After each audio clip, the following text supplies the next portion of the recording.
Assalamualaikum warahmatullahi wabarakatuh.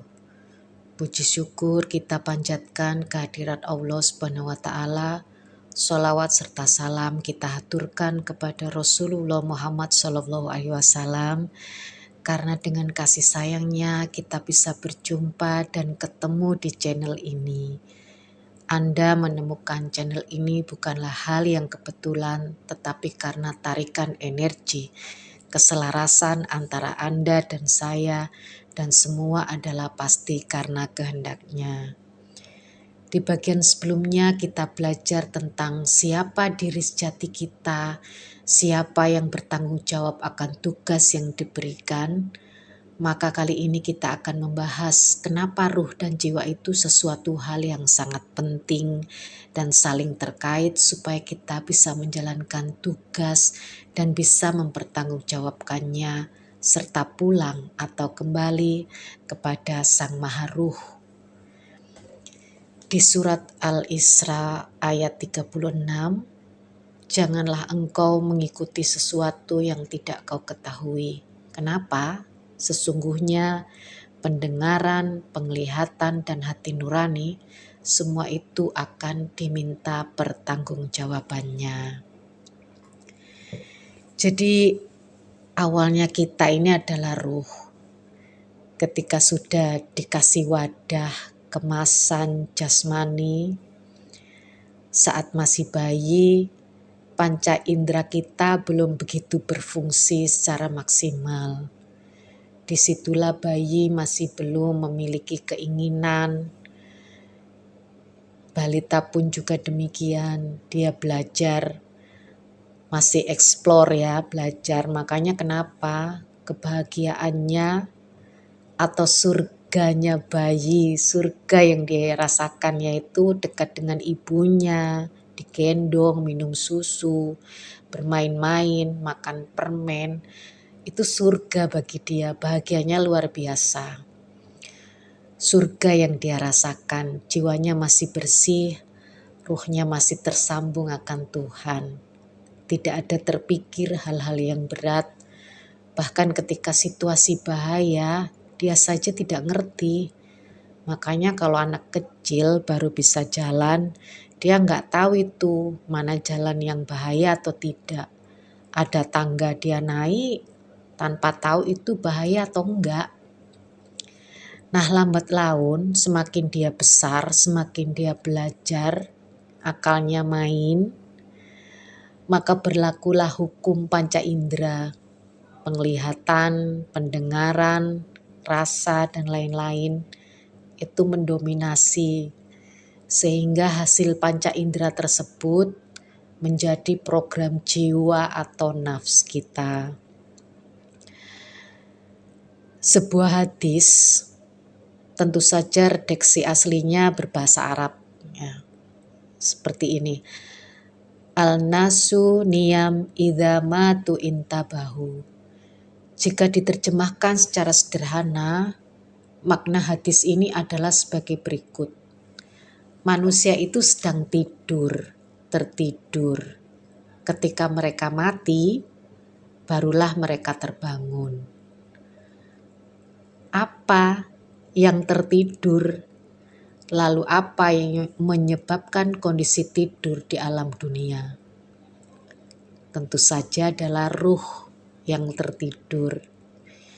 Karena dunia adalah alam materi, alam fisik, alam jasmani.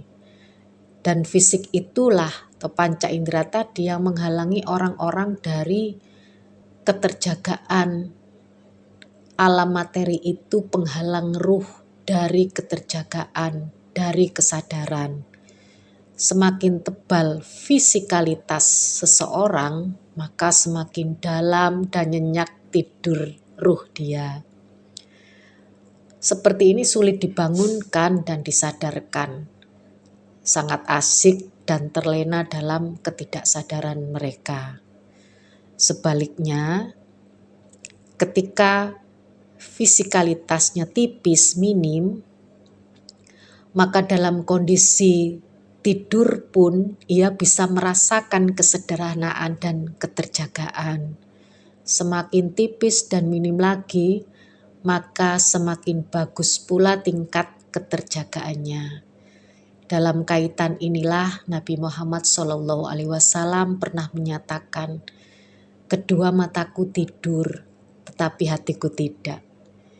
Ini untuk menggambarkan bahwa dalam kehidupan yang disebut sebagai tidur itu pun, seseorang bisa menghidupkan hatinya, ruhnya agar tetap terjaga. Bagaimana ruhnya agar tetap bangun, hidup dan terjaga? Kembali lagi nih. Jadi dulu di alam arwah, semua ruh bersaksi atas ketuhanan zat yang tak terhingga. Tuhan dalam ayat Al-Quran disebutkan mengenai kesaksian mereka. Qalu bala syahidna, mereka berkata, ya kami bersaksi. Mereka bukan hanya mengetahui namun juga menyaksikan kebenaran dan realita yang sesungguhnya. Kebenaran tersingkap tanpa penghalang, tanpa hijab. Begitu mereka menjadi makhluk fisik biologis di dunia, terlahir ke alam materi, mereka tidak tahu apa-apa lagi. Mereka lupa semua yang telah disaksikannya di alam ruh, sehingga untuk mengetahuinya lagi mereka harus belajar, mencari dan berupaya menemukan kembali. Jadi nanti kita bahas di part reinkarnasi ya. Nah, sebagian dari yang diketahui lagi di alam materi ini bisa jadi benar-benar kebenaran yang sesungguhnya, bisa jadi juga palsu. Itulah sebabnya manusia memerlukan media dan bimbingan untuk menemukannya, membangkitkan, membangunkan ruhnya.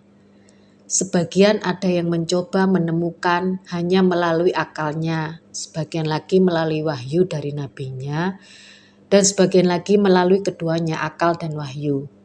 Karena baik akal dan wahyu sebenarnya bisa beriringan dan menemukan kebenaran yang satu. Keduanya bahkan saling menguatkan.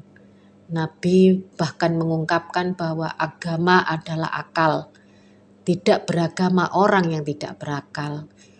Maka jika manusia ingin membangunkan ruhnya atau membuatnya terjaga atau mengaktifkannya, maka harus ada pengaktifan ruh yang dalam bahasa Arabnya adalah baiat. Sebagaimana Quran surat Asy-Syura ayat 52. Dan demikianlah kami wahyukan kepadamu wahyu Al-Quran dengan perintah kami. Sebelumnya kamu tidaklah mengetahui apakah Alkitab dan tidak pula mengetahui apakah iman itu. Tetapi kami menjadikan Al-Quran itu cahaya yang kami tunjuki dengan dia siapa yang kami kehendaki di antara hamba-hamba kami. Dan sesungguhnya kamu benar-benar memberi dan sesungguhnya kami benar-benar memberi petunjuk kepada jalan yang lurus. Selain itu, baiat atau pengaktifan ruh terjadi pada Nabi Muhammad SAW. Jadi sebelum peristiwa Isra Mi'raj ya, pada suatu malam Nabi Muhammad SAW berada di Hijr Ismail dekat Ka'bah. Saat itu beliau sedang berbaring. Tiba-tiba saja malaikat Jibril, Mikael dan Israfil datang menghampiri Nabi Muhammad. Mereka kemudian membawa Nabi Muhammad ke arah sumur Zam-Zam. Setibanya di sana mereka merebahkan tubuh Nabi Muhammad untuk dibelah dadanya oleh Jibril. Ketika dada beliau dibelah, malaikat Jibril mengeluarkan hati Rasulullah Nabi Muhammad dan membasuhnya dengan air Zam-Zam sebanyak 3 kali. Setelah itu didatangkan satu nampan emas yang dipenuhi dengan hikmah dan keimanan. Jadi intinya baiat adalah diaktifkan ruhnya, dibersihkan dulu dari kotoran-kotoran hati atau kolbu ya. Nah nanti itu berkaitan ketika ruhnya sudah aktif, maka bagaimana teknik mengenolkan jiwa nafsumu seperti itu. Jadi semuanya tidak berjalan secara otomatis, tetapi memang harus ada teknik, cara, media untuk membangunkan atau mengaktifkan ruh kita, membersihkan jiwa kita. Saya harap sampai di sini kita paham. Di bab selanjutnya kita akan belajar mengapa pengaktifan ruh atau baiat itu penting. Jadi yang difokuskan bukan hanya jasmani tetapi juga rohani kita. Jadi barang siapa yang mati dalam keadaan tidak ada baiat di lehernya, maka ia mati dengan cara mati jahiliyah. Hadis riwayat Muslim nomor 1851. Kita belajar pelan-pelan. Saya di sini tidak menggurui atau lebih pintar dari Anda. Kita saling memberi pengetahuan supaya kita sadar, tercerahkan, awakening. Sampai bertemu di part selanjutnya. Assalamualaikum warahmatullahi wabarakatuh.